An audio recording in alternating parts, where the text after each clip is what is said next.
1949年4月，渡江战役胜利后，第3野战军奉命南下，进军福州、厦门等要地。8月6日，解放军兵分多路，从3面包围福州，提前5天对福州发起总攻。吴石作为我党打入国民党内高级别的情报工作人员，他必须利用自己福州绥靖公署副主任的身份，帮助国民党318师完成阵前起义，为解放福州打开最关键的一扇门。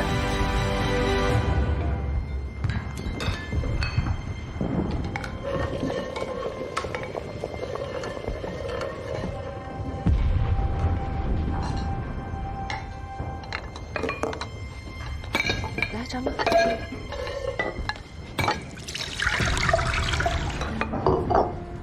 不是我教了你那么多遍了，怎么还不会写啊？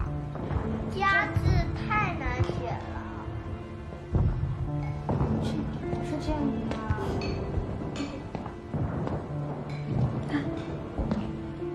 先这样。你怎么这么笨啊？你看这点写的，你哪有这样子一下就下去的？爸爸，姐姐老凶我，你教我写好不好？好，我教你。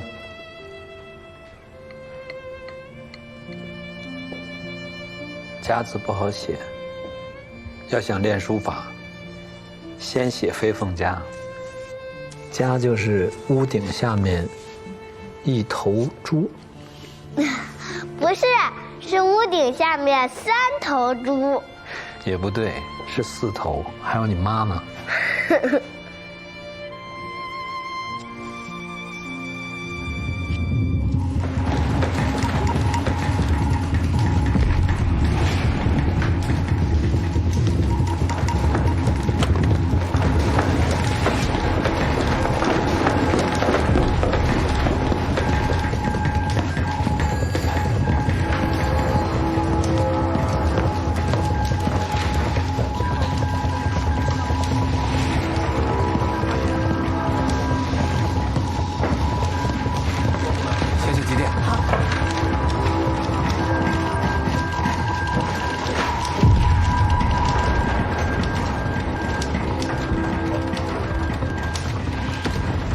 吴副主任，您可算是来了。你看，共军今天6点突然发起了攻击。慌什么？主任呢？主任还在休息，我已经打过电话了，各兵团司令也通知到了。昨天白天共军还在距离永台100公里以外，今天一早县城就失守了。难道他们会飞吗？给25军发报，让他们按兵不动，以静制动，弄清楚敌情再说。是。吴副主任，我怕来不及啊。之前共军攻打天津，只用了29个小时啊。总裁和主任已经做了最优部署，我军以逸待劳，共军劳师远征，随时都有可能成为强弩之末，不要自乱阵脚。好。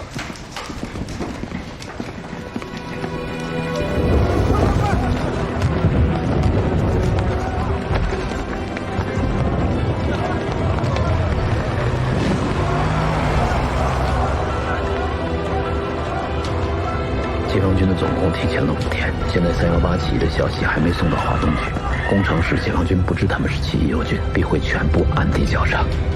解放军攻势迅猛，国军福州外围防线崩塌的速度比我们预估的还要快。老师，现在全城交通线被锁，消息可能来不及送出啊。必须想办法解决。解放军能否与318师成功会合，不仅关乎3000兄弟的性命，也决定了整个福州百姓的生死和未来。老师，现在去哪儿？回家。是。给我吧，太太，该收拾的都收拾差不多了，你看那些书该怎么办呀？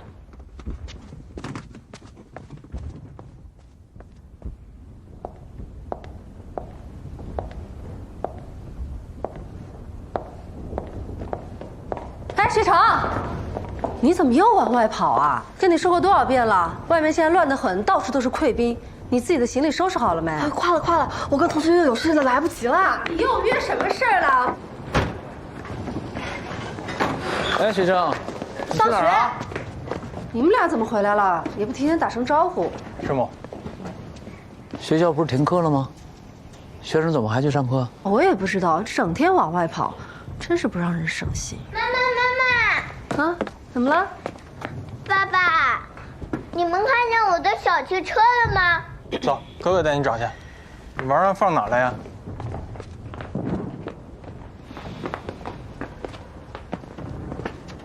在干什么呢？什么干什么呢？你回来正好，刚好进来交代一下。就你的这些书啊，我都没动啊。我大概算了算，至少得装10箱，还不算楼上的呢。你说怎么办？这哪带得走啊？怎么突然想起来收拾东西了？谁让你收拾的？这共军都打过来了，朱主任的太太还有李司令的太太都收拾好了。我们到底是去哪儿啊？是广州、台湾、重庆，还是香港？哪儿都不去。福州是我们的家，不走。不走啊？听我的，不收拾啊！家里有什么吃的吗？我跟聂西都饿了。你突然回来，我什么也没做呀。面对解放军突如其来的全面攻势，吴石深知国民党定会对军事布局进行新一轮的调整。之前他提供给华东局的情报已然失去价值，他必须亲自去318师进行新的部署，以确保起义顺利进行。但福州城内尽是保密局的眼线，此行极有可能暴露他地下情报人员的身份。老师，交通员老朋友联系不上了。按照纪律，我们都是单线联系的，我不能贸然直接去找交通站的其他同事。那你马上去找华东局，去帮我把那个茶叶盒拿了。哎。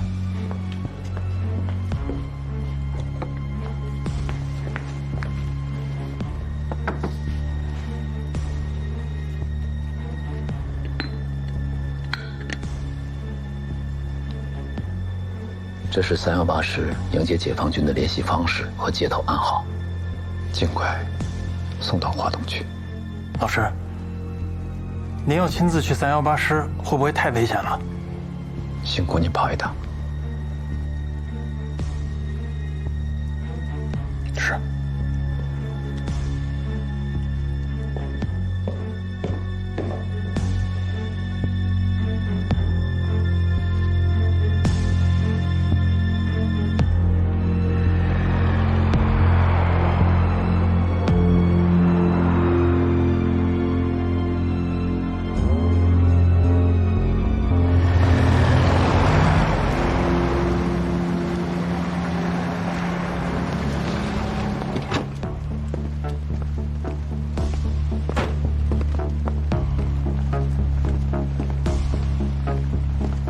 请建峰同志上报总裁，我带到台湾的保密局旧部，什么时候能恢复编制？没有正式编制，怕耽误了工作。这徐副局长在重庆的保密局已经是在编了。国府不能同时有2个编制的保密局啊！恢复编制，我来努力。啊，感谢建峰同志，为志当尽心竭力，全力以赴。好，现在正值我党危难关头，关于台湾各厅属拟任主官名单的调查工作，你进展得如何？我们通过邮检制度、电话监听、笔迹鉴定等方式，已调查了周志柔、刘永尧等人的履历背景，未发现任何不当之处。只是吴石这边，总裁曾多次强调要加强福州永备攻势，但福州绥署却迟迟未见进展。留在那边的手下报告，吴副主任曾向朱主任进言，他称斯大林格勒堡垒式的伤害都守不了半个月。福州东南有江海，北有大山，背水之阵如何能守？老师，您亲自去会不会目标太大了？现在到处都是保密局的眼线，您的身份一旦暴露，后果不堪设想了。我们不如从长计议，找一个更安全的办法。您要是真出了什么事儿，我怎么向组织还有师娘交代啊？来不及了，起义早一天完成，福州就能早一天交还给人民，这些都比我重要的多。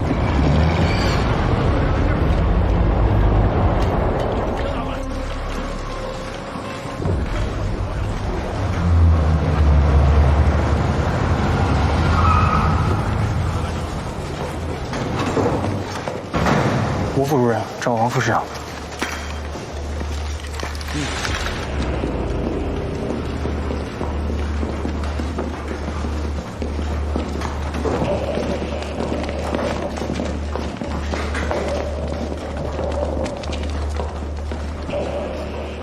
已经和对面的解放军31军商量好了，他们一进我们的防区，上级就会通电起义，我们要立刻调转枪头，然后一切听解放军指挥。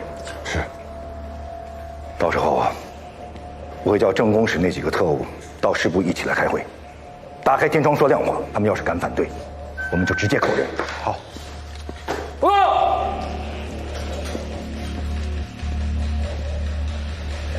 你们两个先出去。没我的命令，任何人不许进来。是。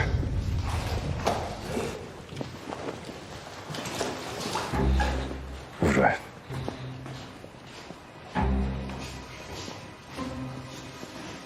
吴副主任，准备的怎么样了？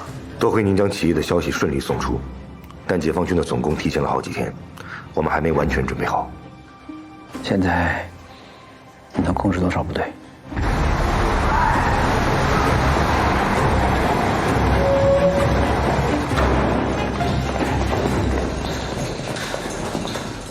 报警！对不起，我们没有收到命令。对不起，我们王副师长有令，没有他的命令，不能奉行。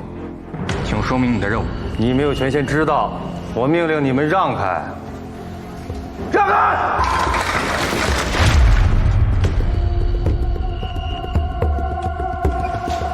怎么了？怎么了？什么事啊？龚秘书，张团长，这位是随署朱顺良主任的秘书。把枪放下。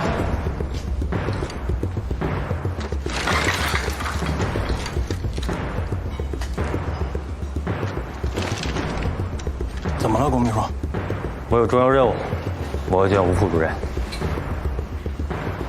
有什么事您跟我说，我去报告吴副主任。不必了，朱主任交代的事情，我亲自去。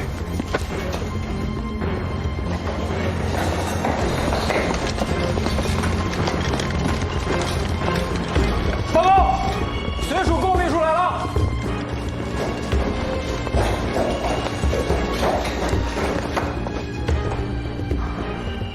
什么事儿？吴主任，主任请您立刻回随署。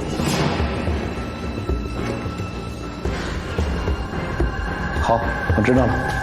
你们先到外面去等。主任说有要事相告，烦请吴副主任即刻起步。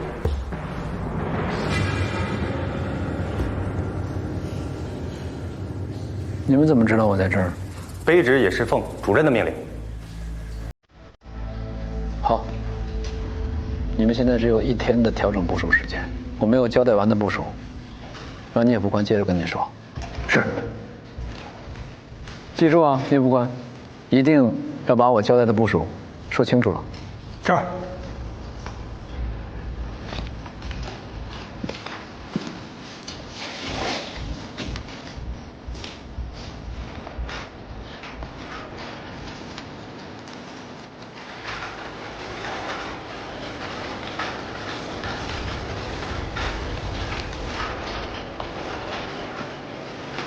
朱主任怎么知道吴副主任在这儿？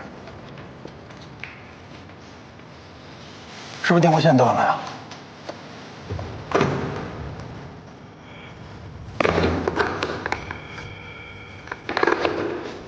都是通的，都是通的。那为什么随署要派龚秘书来接人，还带了宪兵？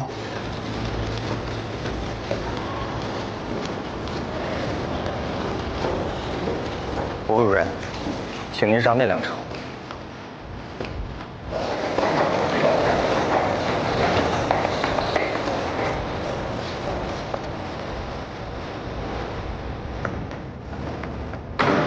难道是起义的事情暴露了？我们这没有走漏任何风声。你不管，吴副主任要是被他们抓了，我们该怎么办？原地坚守，等待起义。解放军很快就会到了，老师那边交给我。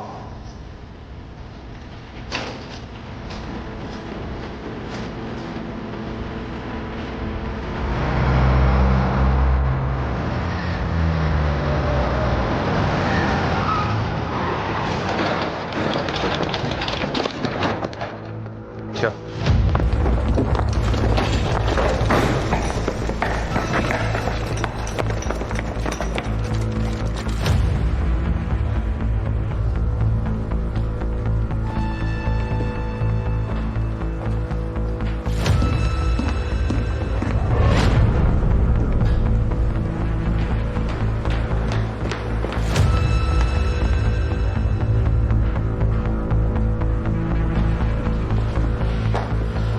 主任，您找我有事儿。你瞒得我好苦啊！主任，您指的是什么事情？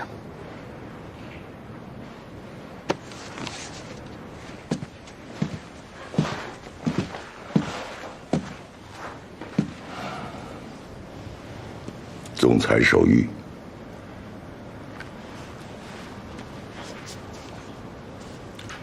于勋武帝依武汉会战期间每周必见地咨询，思维之清晰，情报之熟练，印象甚深。时之戡乱救国成败之关键，还望贤弟殚精竭力捍卫主义。特调任国防部参谋次长，兄中正14时。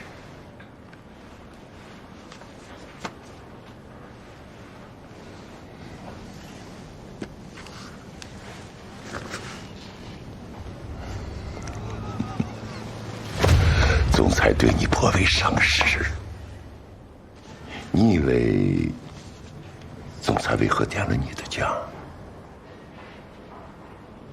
无非是军事上略懂一二。更重要的是你无门无派。你看，虽然说你和白崇禧是同学，军界很多人都认为你是新桂系。可白崇禧已经卸任了国防部长，李宗仁这个代总统更是有名无实，桂系不足为虑。总裁此时不用你吴状元，更待何时啊？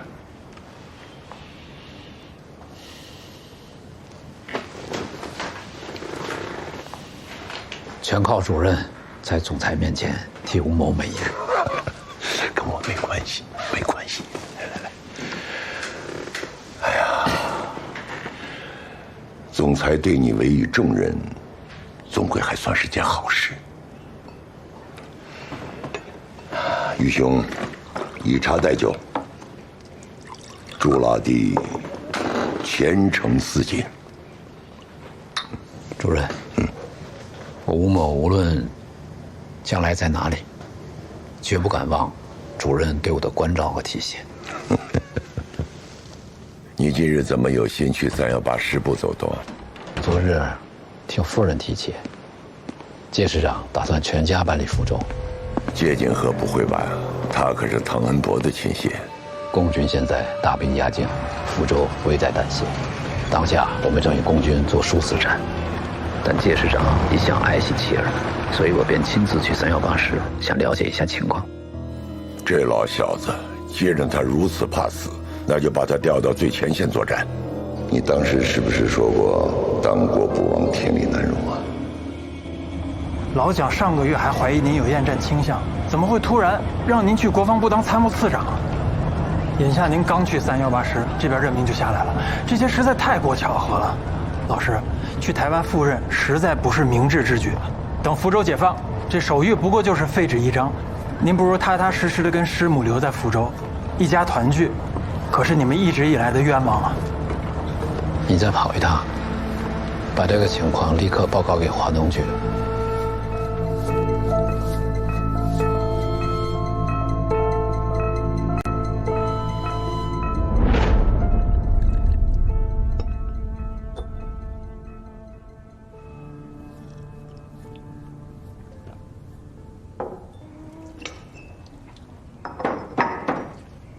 谁呀？是我。谁呀？老吴。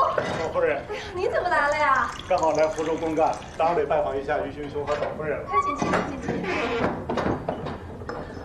在，于勋，你快出来看看谁来了。哎，嫂夫人，带点特产。哎呦，谢谢谢谢。纷飞兄，盼你久矣啊，甚是想念。于勋，你送出的消息，组织上已经收到了，领导让我转达上级给你的指示。第一，你最近提供的情报都很有价值。我代表组织上对你表示最诚挚的感谢。任务的事儿怎么说？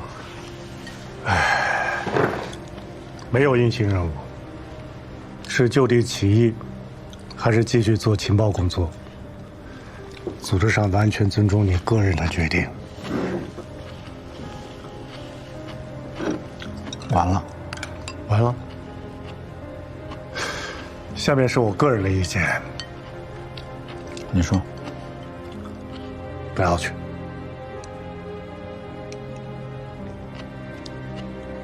冯飞兄，之前我提供的长江防线布防图和汤恩伯、白崇禧集团的兵力调动方案，帮助解放军仅用3天时间就解放了南京，还有徐州剿总相关情报，敌军在苏南、浙江的防御计划，这些情报避免了多少无谓的牺牲和城市的毁坏。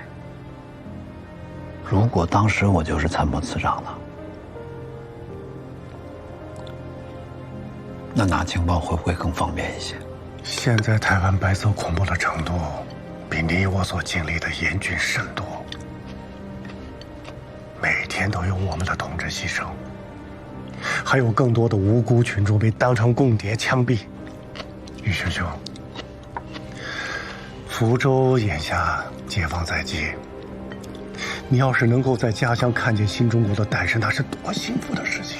你已经戎马孔总半生了啊，为新中国立下了大功，不宜再冒此奇险。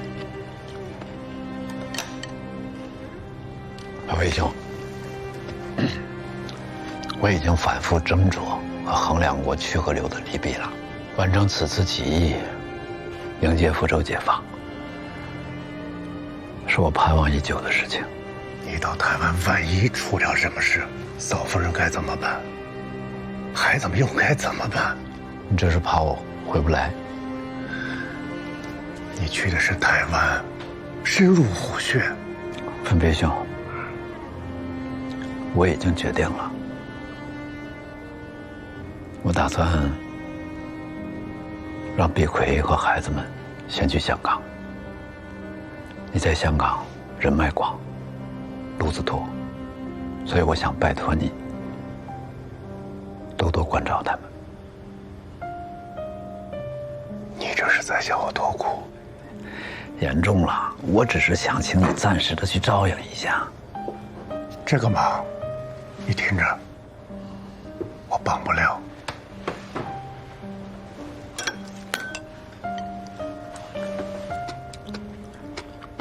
分飞兄，你知道我的，你答应我，我会去的。你不答应我，我还是会去的。若一去不回，便一去不回。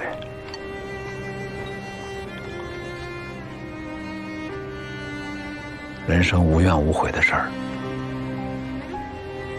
不多。于先生，嫂夫人和孩子我不会替你照顾得太久，你必须给我尽早回来。我又不是去孤军奋战，毕竟还是在上级组织领导安排下工作嘛。分飞兄，拜托。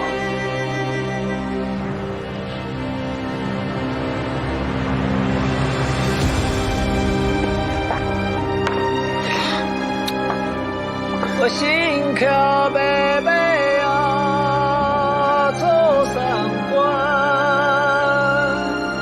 我改完所以哦，回的雾霭，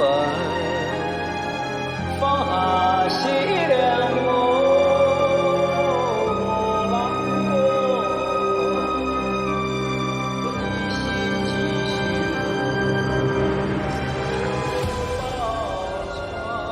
好点吗？我睡觉吧。走啊。碧葵，坐下，陪我说会儿话。说吧。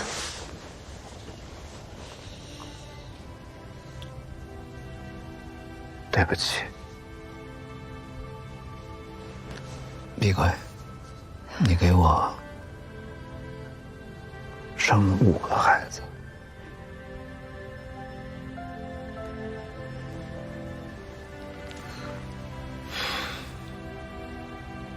你到底想跟我说什么呀？我想说，你那么年轻，18岁就跟着我东奔西走，颠沛半生，辛苦你了。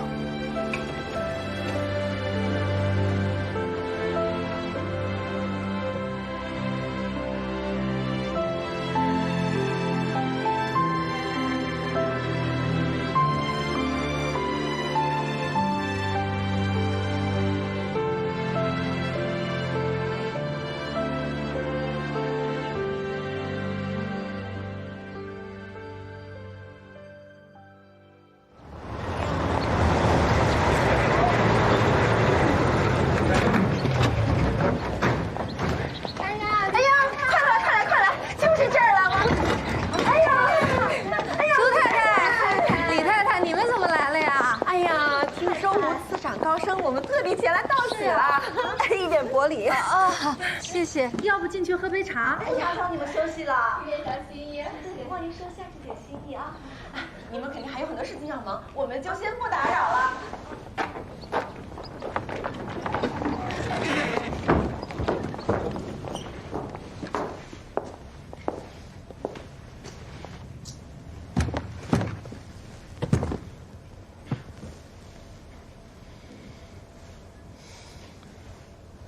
这么大的事儿，为什么不告诉我？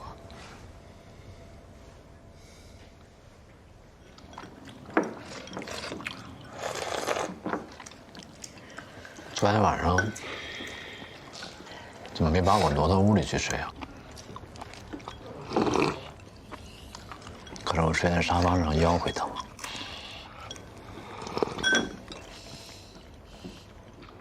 你想让我怎么样？妈妈，我吃好了。学长，你也回屋吧。我还没上呢。没关系，有什么想说就说。你平日里最不喜欢的就是争权夺利。上峰有命，不得不从。想先让你和孩子们去香港。我已经让你一起买好了下午2点去香港的船票。我也托人去找蓝城和邵城了，会想办法让我们一家尽快团圆。我已经安排了人和车送你们去码头。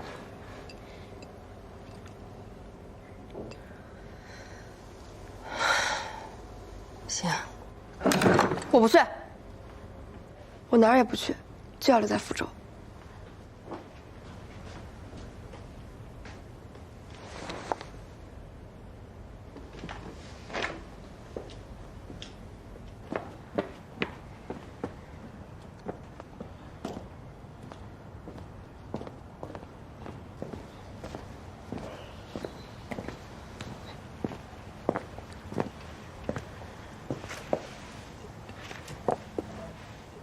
我们为什么一定要搬到香港？你不走，怎么办呢？一个人流浪街头。我可以暂住同学家呀，实在不行，我可以去上海找蓝晨姐姐。暂住多久？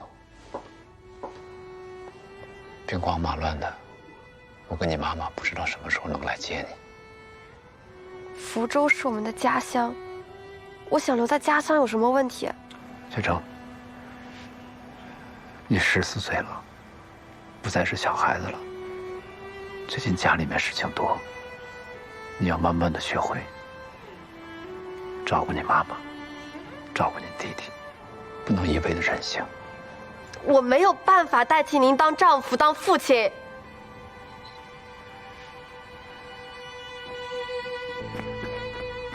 妈妈，你看我的小鸟为什么没有精神了？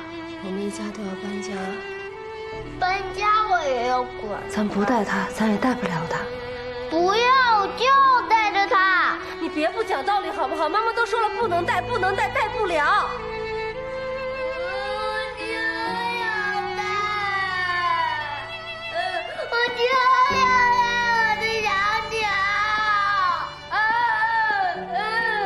小鸟怎么了？哎，跟爸爸来。爸爸，你看我的小鸟为什么没有精神了？这不挺有精神的吗？别哭啊！你学习成鸟叫它就好了。学成，想让它有精神，还有一个方法，就是把它放了。好，不放，不放，不放，不放，不放，不放，带着啊。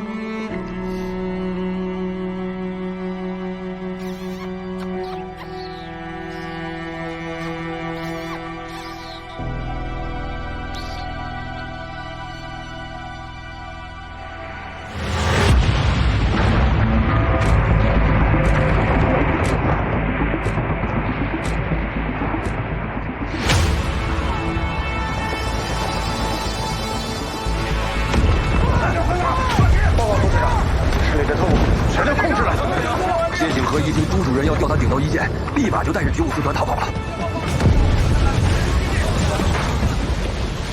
我们起义的所有障碍已经全部扫除了。报告！副师长，我把解放军同志带过来了。你好，我是中国人民解放军3野31军92师副师长。318师阵地战况如何？速报。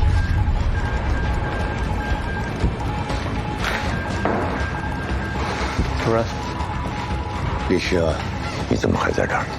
我不在这儿，在哪儿？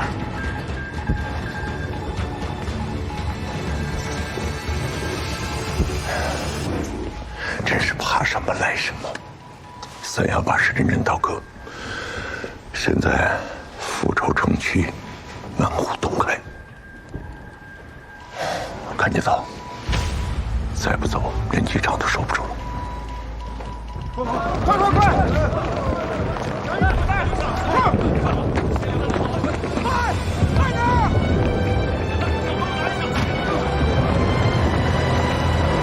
老师，我申请跟您一起去台湾。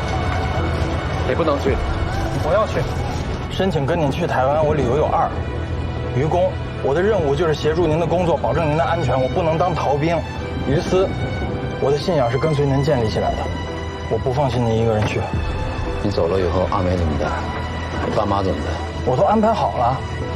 阿美要求跟我一起去台湾，我也给我弟弟打了电话，让他从广州回福州参加福州建设。那孩子怎么办？孩子太小，我打算把他放在爷爷奶奶这儿。你这么决定，阿美没意见吗？阿美完全同意。在我上飞机之前，如果你能向我证明，你直接安排，阿美完全同意，你可以去台湾。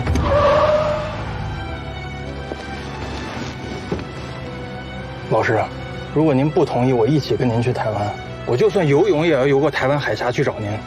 您知道的，我水性不错。我让你停车了吧？继续走，一起走。是。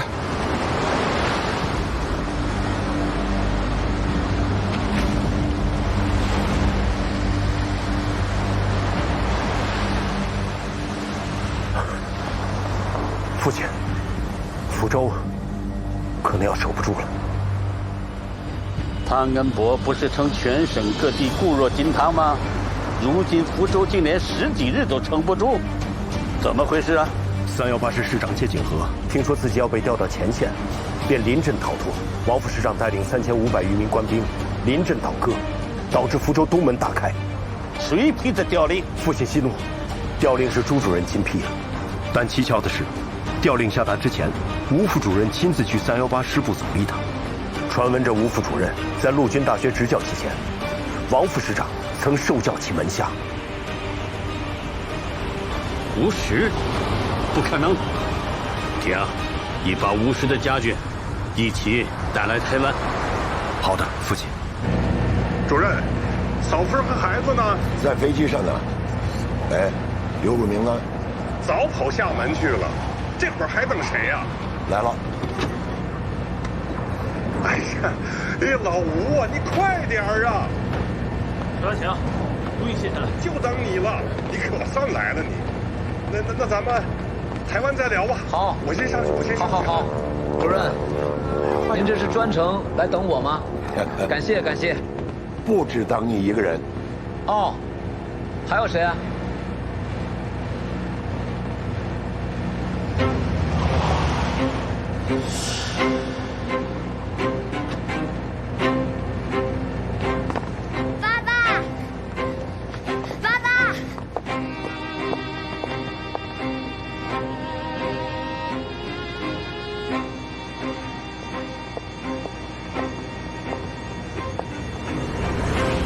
谁让你们来的？是没上船吗？我派人把弟妹和孩子们接来的。宇轩，我知道你是担心台湾的条件差，怕弟妹和孩子们吃苦，但是蒋委员长特意安排你和弟妹一起前往台湾，所以安排同架飞机，我们一同前往。主任，现在飞机上的位置千金难求。我们这一大家子实在不好意思劳烦主任和总裁费心，所以，我才让他们先去了香港。碧奎，趁时间还来得及，你带孩子们赶紧去码头。不，我本来就没打算上船。我要多谢朱主任，特意派车把我接到这儿。我正发愁怎么能来到机场。宇勋，你要去哪儿？我跟孩子们跟着你去哪儿？如果你不想让我上飞机，那我就留在福州，等着你回来。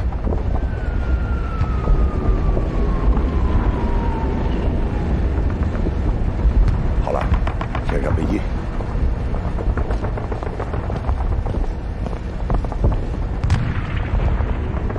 快走吧，不然来不及了。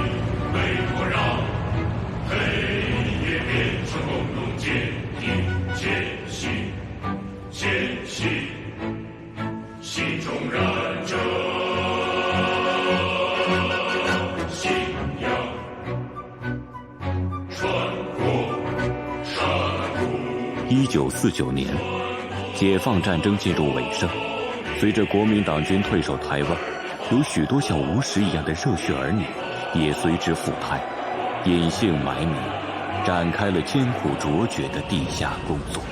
国防部尚未完全搬到台北，房子还没有准备好，国防部安排你们在光复招待所暂住。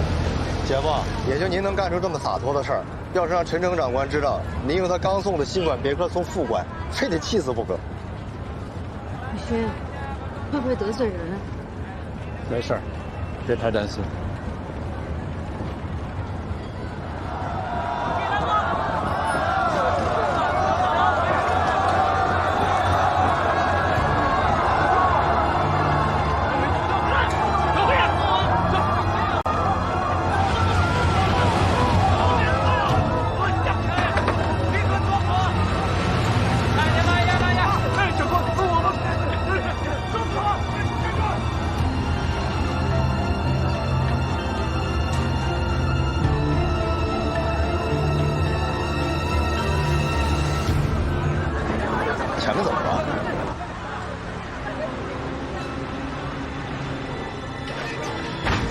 住！站住！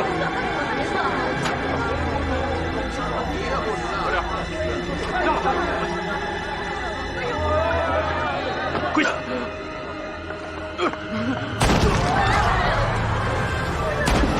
队长，把眼睛闭上。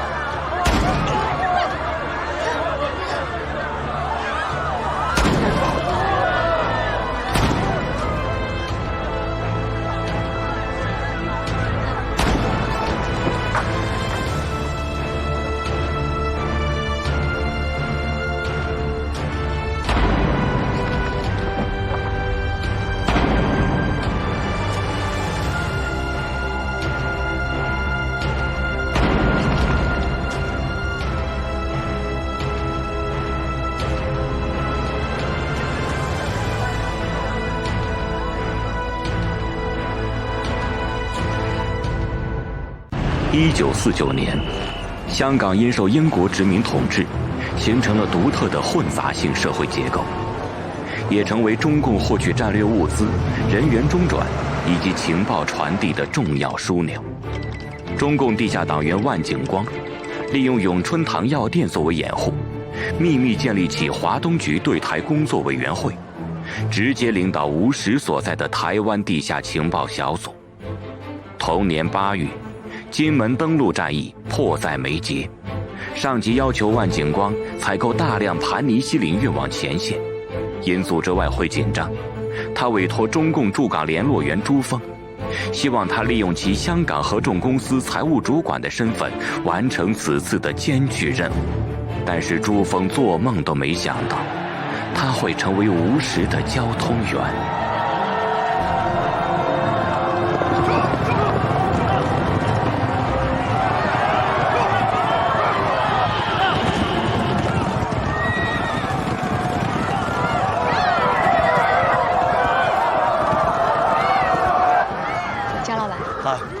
这匹马，它的名字叫黑珍珠。听说今天它一定能进前3。是吗？这么威啊！好，就聽朱老闆。阿奇，係，老細，同我買下一場黑珍珠跑頭3。OK， 300買，好，300。朱老闆，你一向做大買賣，來盤尼西林。怎么找上我这种做小本生意的呢？江老板谦虚了，大家都知道，在铜锣湾所有的药材都要在你这边过一道。有多少我买多少，你开个价吧。果然是做大买卖的，够爽快。是这样的，最近盘尼西林的行情见涨，不知道朱老板打算用什么方法付我们？是用美金还是用英镑？我用大豆。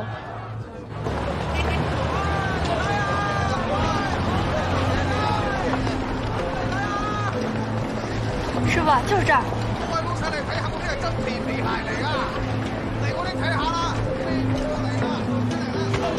来，给您钱。多谢。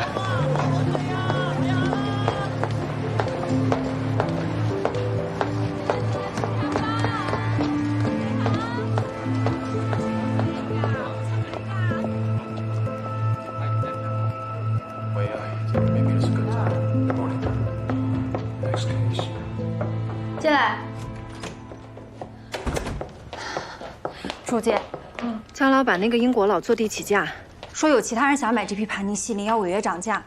我调查了一下，这个英国佬昨天下午见了一个从广州过来的国民党官员，还见了一个法国人。他要涨多少？3成。3成？简直是坐地起价呀！他会不会是知道了咱们合众公司的背景，名里面说是给咱涨价，其实根本就是不想把这批盘尼西林卖给我们？那倒是不会，英国人只做生意，他不认主意，只要价钱合适，苏联人生意他也会做的。咱手里上哪来那么多钱？姐，你说这怎么办啊？黄豆换西林，德英啊，你帮我去查一下大连那船黄豆到港没有？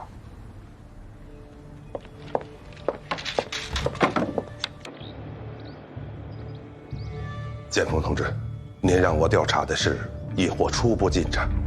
总裁此前再三严令，一定要在半个月之内完成此次工事修筑，但因建材短缺，福州绥署施工受阻，据悉刘汝明、李延年、李良荣等人曾在专项会议上就此事发生激烈争执。会上，吴石当场致电木商工会，要求他们尽快提供木料，但遭到对方拒绝。但经过我们调查，那天木商会并未接到任何军政部门的电话。吴司长那通电话到底打给了谁？我们仍在彻查线路节点，但这2件事，吴司长都脱不了干系。卑职觉得他必定有问题。城防工事尚未完成，加上318师突然倒戈，就算有2个汤恩伯固守，恐怕福州也是旦夕可破。我刚刚接到重庆保密局的电报，徐副局长已经在福州和台湾部署了人手，对此事展开全面调查。你们是同事，应同心协力，和衷共济，才能把这件事办好。建峰同志，我们台湾保密局也有安排。继福，你这1年的时间，都在这样的环境下做事儿。其实也不是天天都能遇到。舅舅，我看那个牌子上写着“光明报案”，那是什么案子？台工委的共谍把他们办的《光明报》投进了总裁和陈诚长官的官邸。前一阵子保密局刚破了案，抄了基隆一所中学，抓了几十号人。现在台湾就这样，只要跟共谍2个字沾上边，不死也得扒层皮。台工委是什么？共产党在台湾的工作委员会，就是共产党在台湾的地下组织。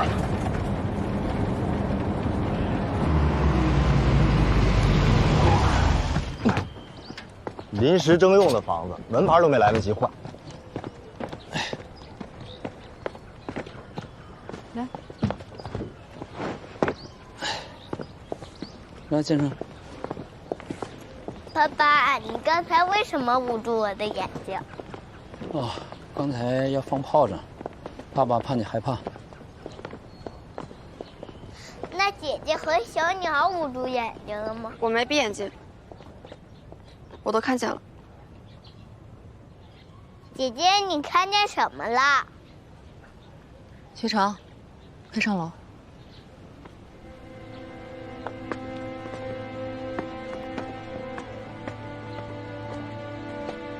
骗子！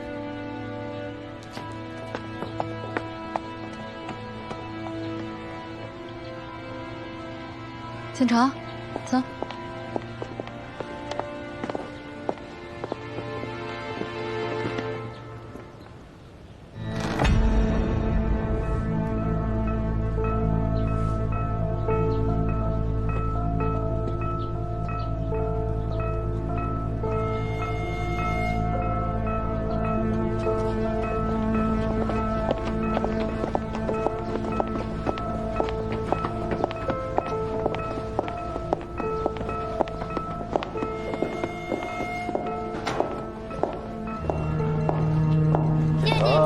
哪屋是我住的呀？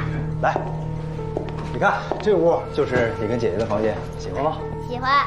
快去，慢点啊。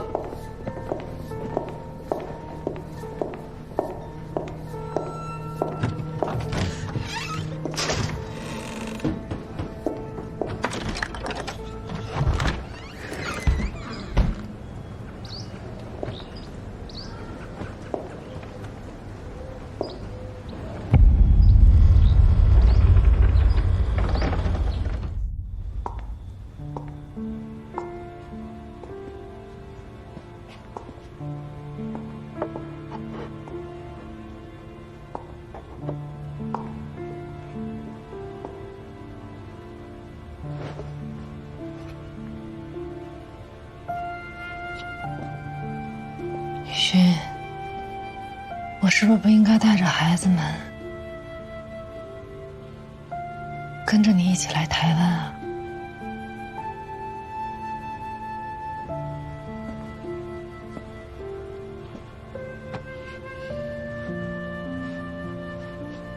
既来之，则安之。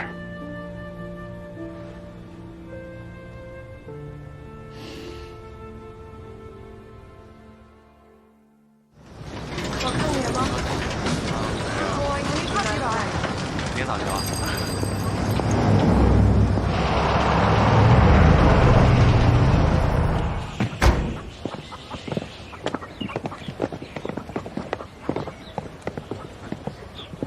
确定是这个地址吗？确定。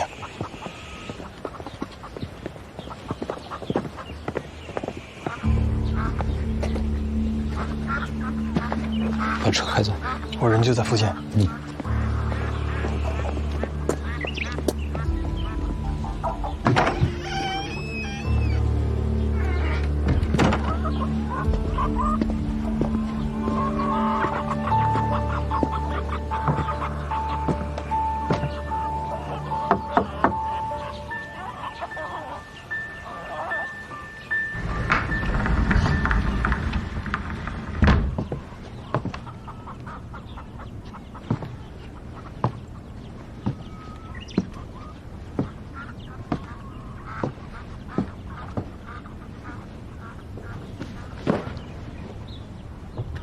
于勋，兄长，哎呦，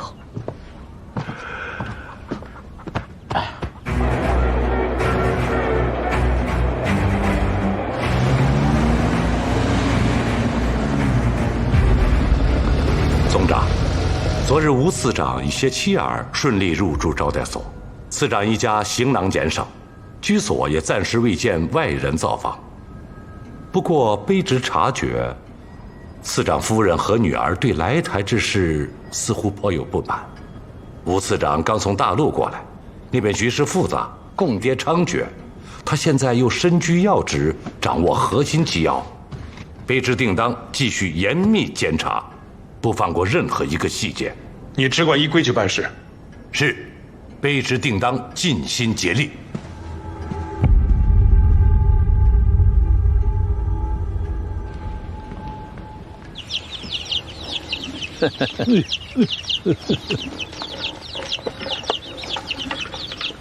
以后全国解放以后啊，我就专职去养鸡，我都养出心得来了。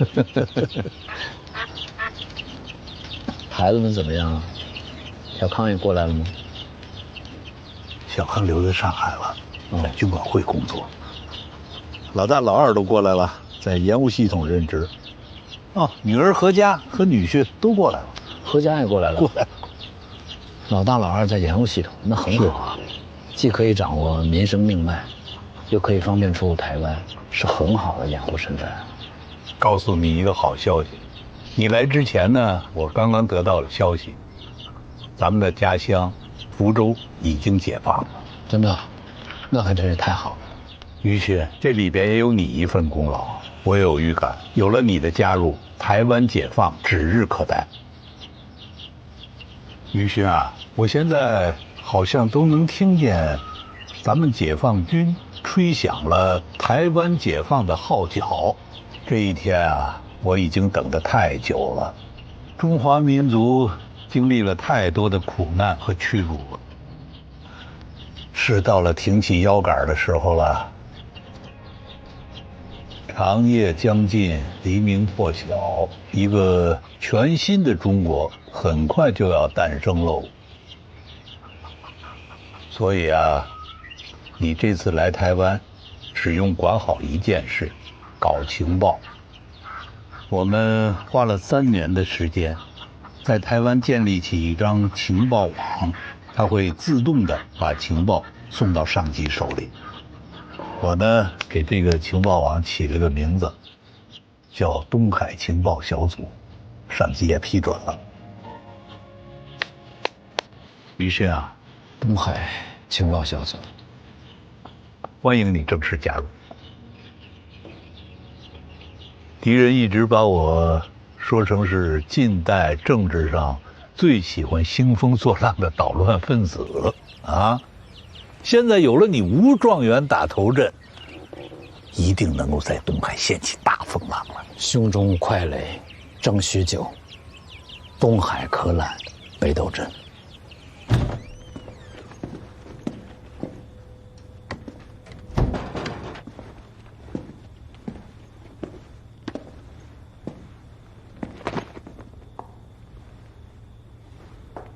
孩子都睡了？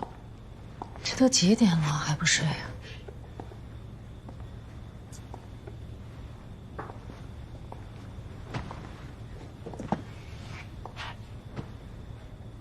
喝酒了？我去见了一个老朋友。既然是老朋友，他不知道你有高血压吗？还让你喝这么多酒，我也喝点酒。夫人，我给你买了别的。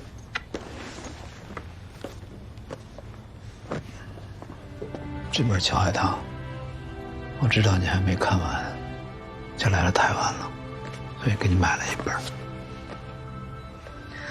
我没看完的书可不止这一本。那你就写下一个书单，我一本一本给你买。全部？全部。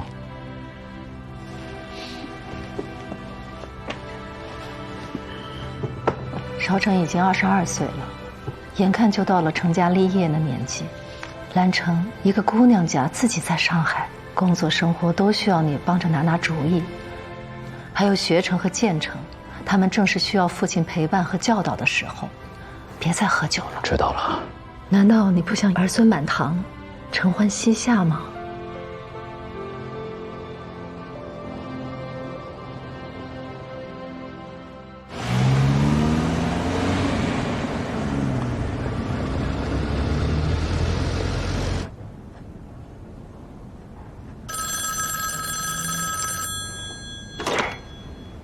喂，请他进来。总长，吴次长到了，快请。哎呀，学长啊，总算是把您给盼来了。周总长，代理工作而已。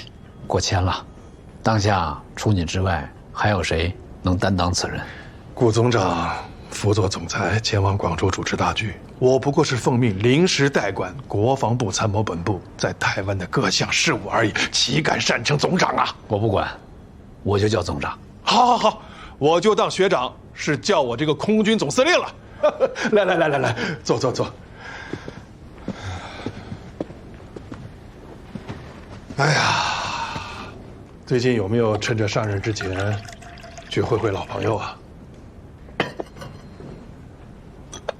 去拜会了一下陈长官，约一民兄吃了一次家乡菜。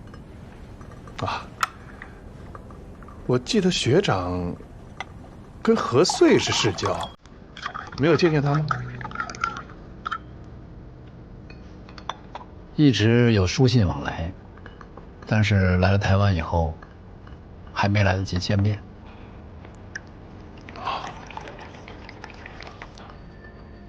怎么了？何穗出什么事儿了吗？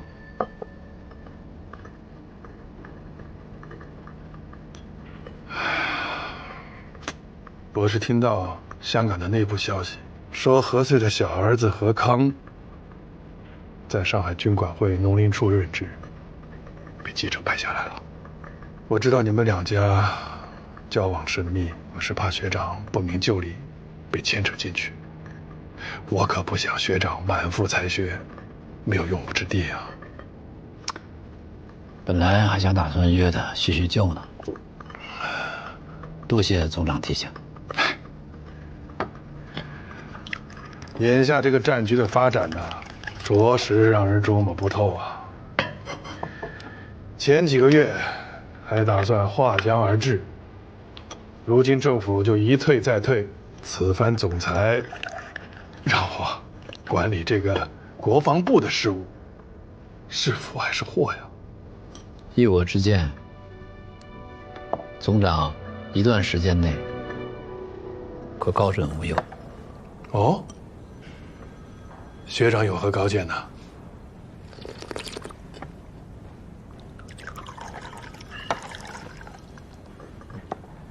粟裕占领了福州，一路南下，直取广州，看似凶猛，实则该部自徐蚌会战以来连续作战，元气大伤，进至福州已成强弩之末，短期内无法突破，我军在张夏、潮汕地区的重兵集团，东南方向暂时可保无虞。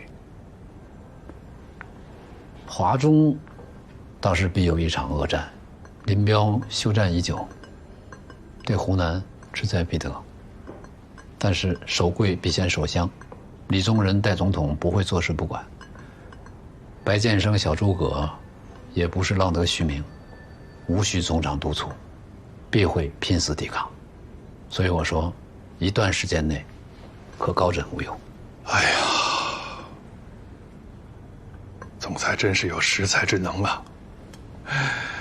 这以后工作上，是难免要倚仗学长了。总长信任，我定当尽心竭力，全力以赴。哎，搞什么？不行了！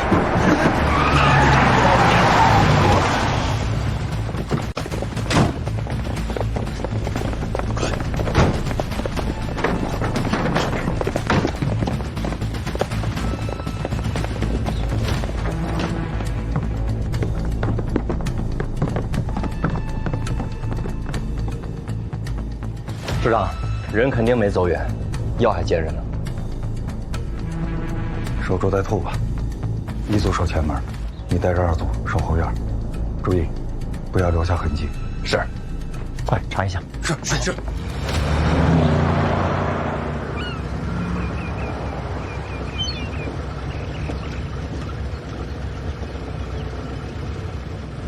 小康被记者拍到，照片在香港填了报。前天我就接到了撤离的通知。那您怎么还不走啊？我等你啊。酋长，我只能送您到这儿。给你的材料，还有和交通员联络的信物和暗号都在这里边，你收好。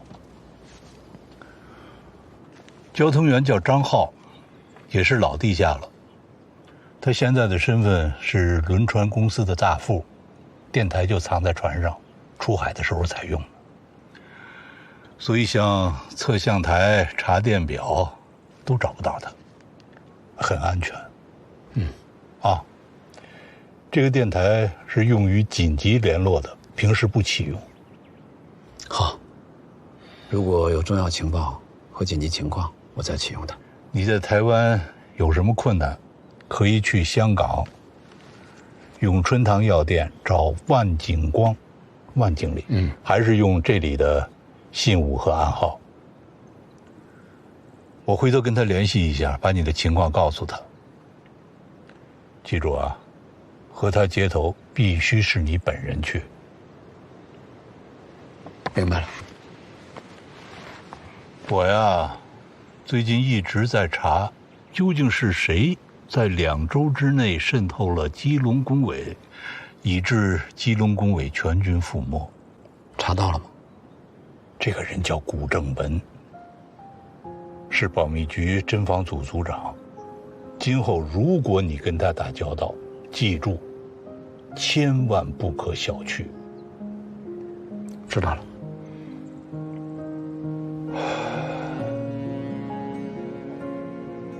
东海小组交给你了。好，酋长，那之后是不是我们连书信都不能往来了？是的。不过你放心，如果有紧急情况，我会给你写信。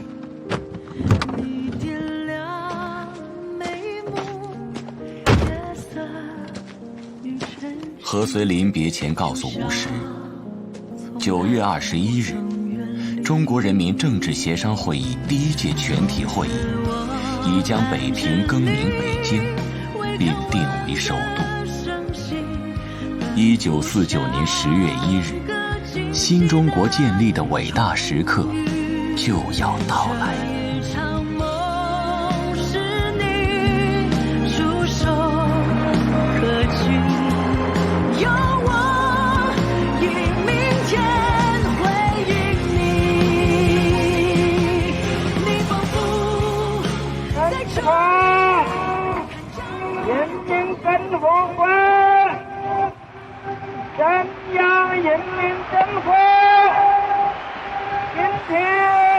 我军分头截击，激战甚烈。汤司令恩伯表示，今夏堡垒，固若金汤。快，直接发55军！团队，你们准备好了没有？什么就一架？一架就给我派出去！汤恩伯联系上了吗？还没有，继续联系。是。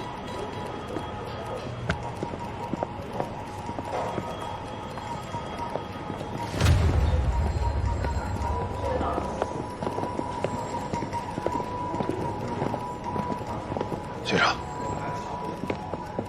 厦门失守了。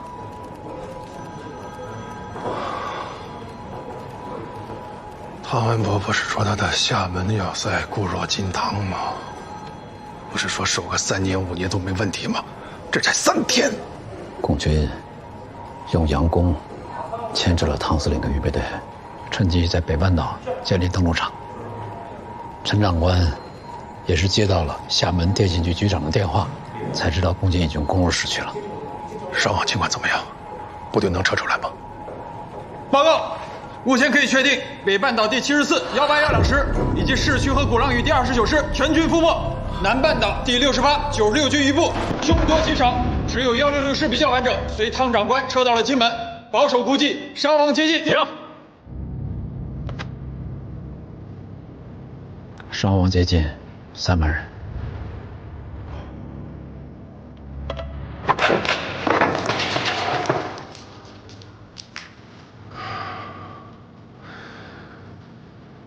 总长，厦门已经丢了，金门近在咫尺。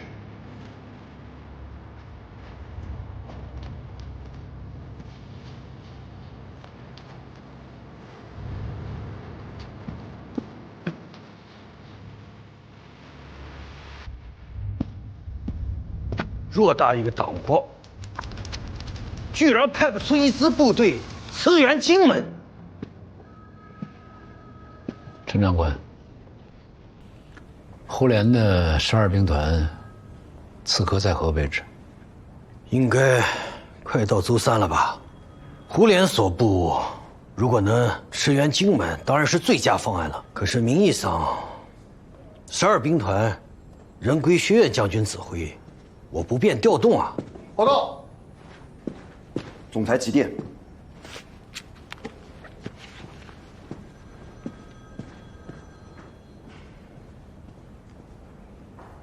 总裁所令，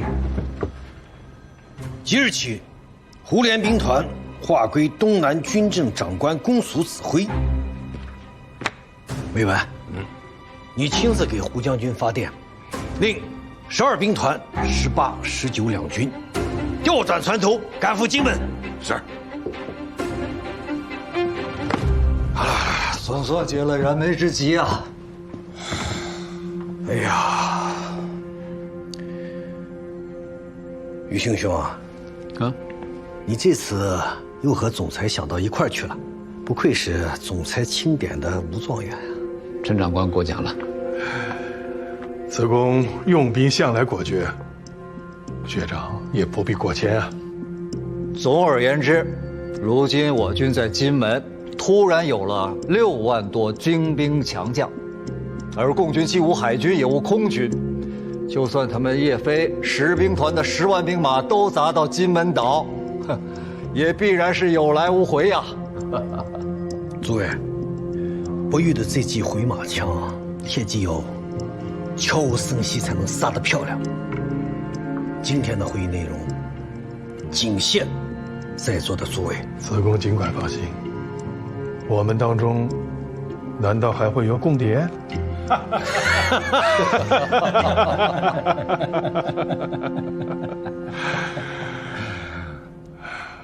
学长，总长，哎呀，老实说啊，我今天刚得知厦门失守的消息，我是真觉得福建没得打了。你看看，厦门有机场，有要塞，有城市，不是还是只守了3天吗？金门有什么？残兵败将。现在好了，我这个空军总司令也算是可以松口气了。是。哎，到我办公室去，刚来的洞顶乌龙，咱们好好的泡上一壶茶，放松放松，聊聊天。走。总长，喝茶改天。最近可能是因为太紧张了，我头一直晕的，血压居高不下。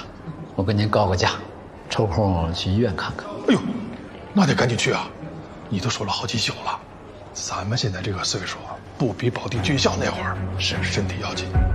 赶紧去，茶叶我回头让人给你送过去。好。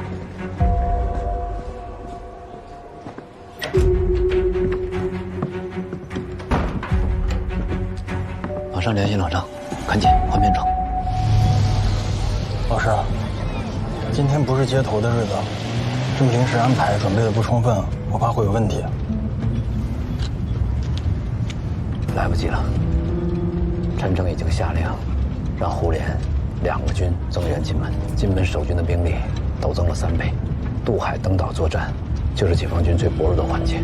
如果胡连增援金门的情报送出去的话，解放军将在毫无制海权、制空权和纵深的情况下，以进攻守军2万的作战准备，背水强攻6万精锐把守的滩头阵地，后果将不堪设想。这个险是必须得冒。等会老张接完头要回基隆，肯定已经是宵禁的时间了。我先去帮他办通行证，再陪你去医院。没有时间了，你先送我去医院，回头办好通行证，再到医院来接我。可是我担心您的安全啊。没事儿，兄长走了以后，我跟张浩在医院接过3次头，他很有经验，有危险的情况下，他不会和我见面的。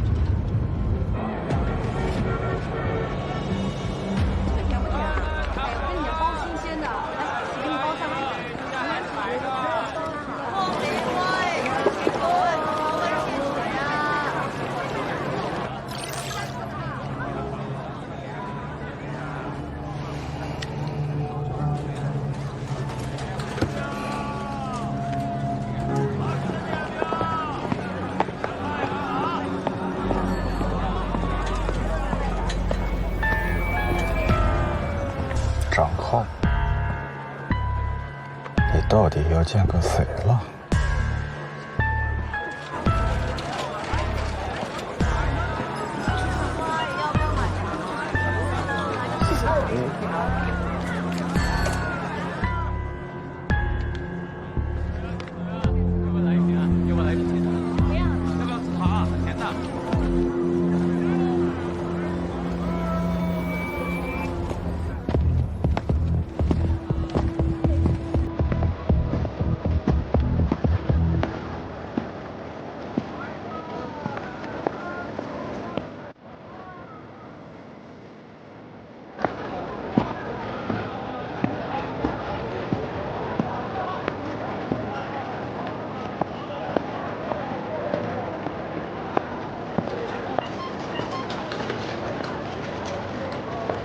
先生，要盘尼西林吗？心脏的货。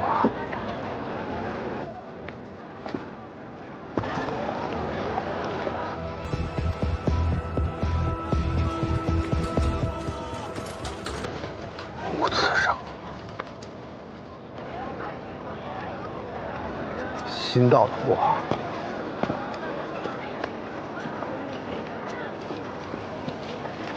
胡连率10帮19军增援金门，近日击打。去办证件啊！拉了，走啊走啊！拉活，你停在这干什么啊？快点走啊！进门。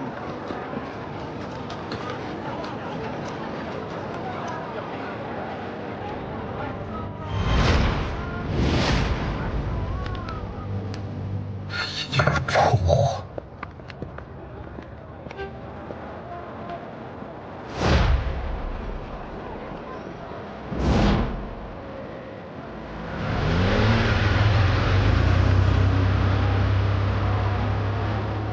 绑我！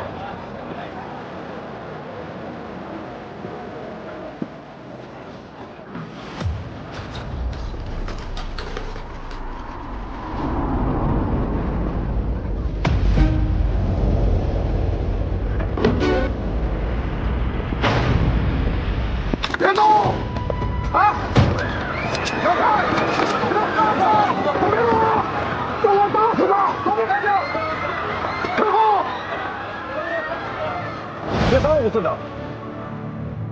次长，我说这么大阵仗了，开门！开门！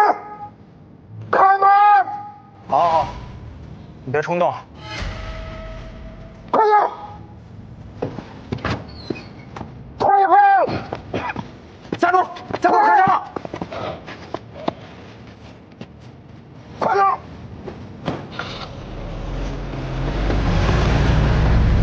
快站住！开车！快追！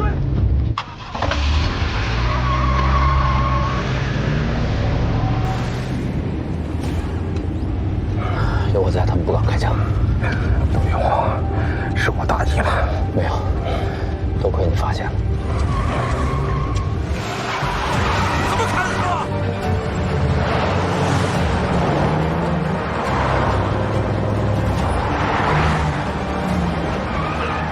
还这么快！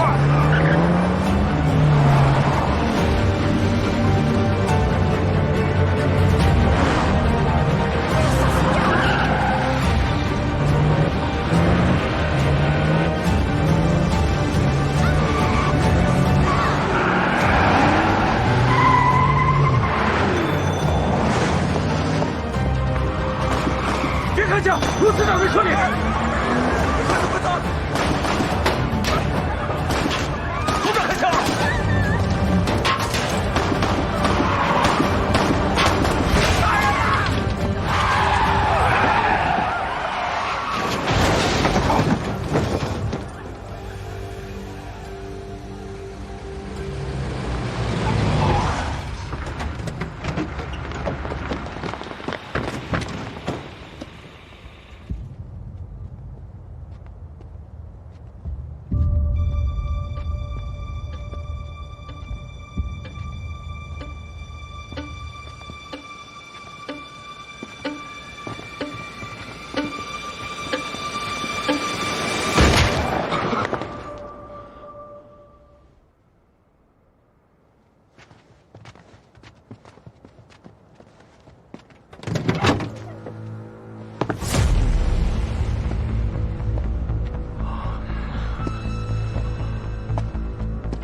谁开的枪？谁先开的枪？哎，陆司长，我。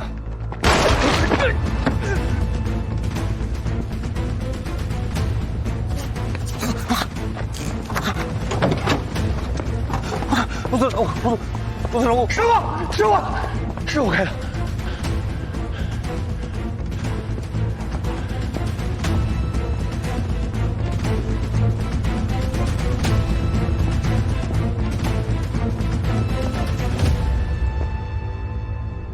是你先开的枪。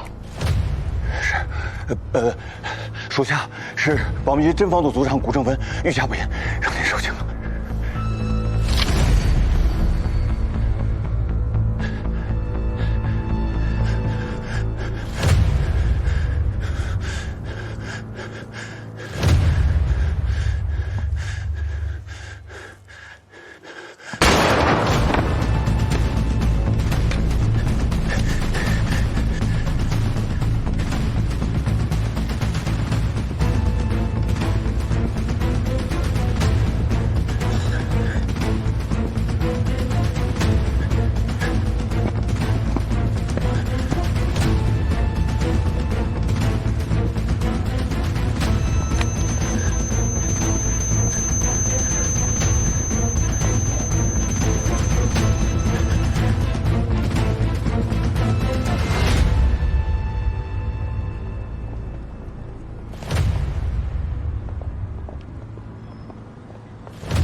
堂堂国防部参谋次长，坐在陈诚长官送他的车里，你居然敢开枪！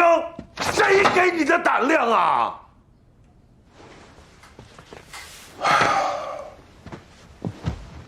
你不怕死吗？你向他开枪！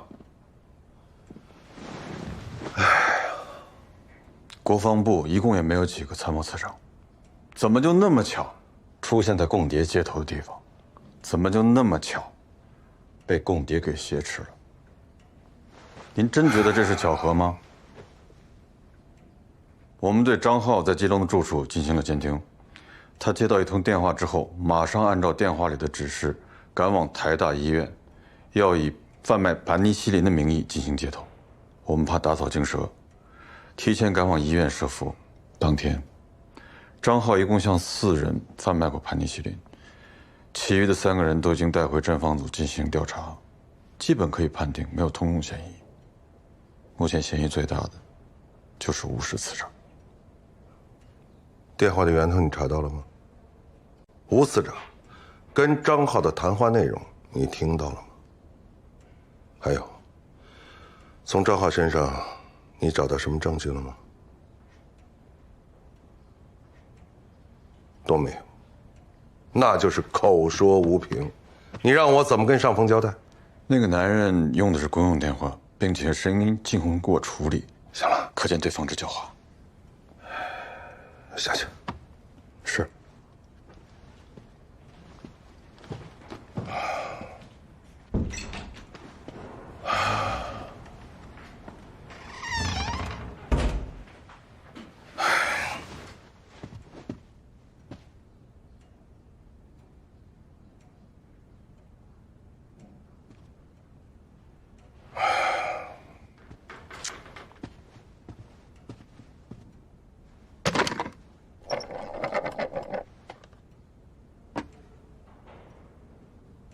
给我接吴氏次长。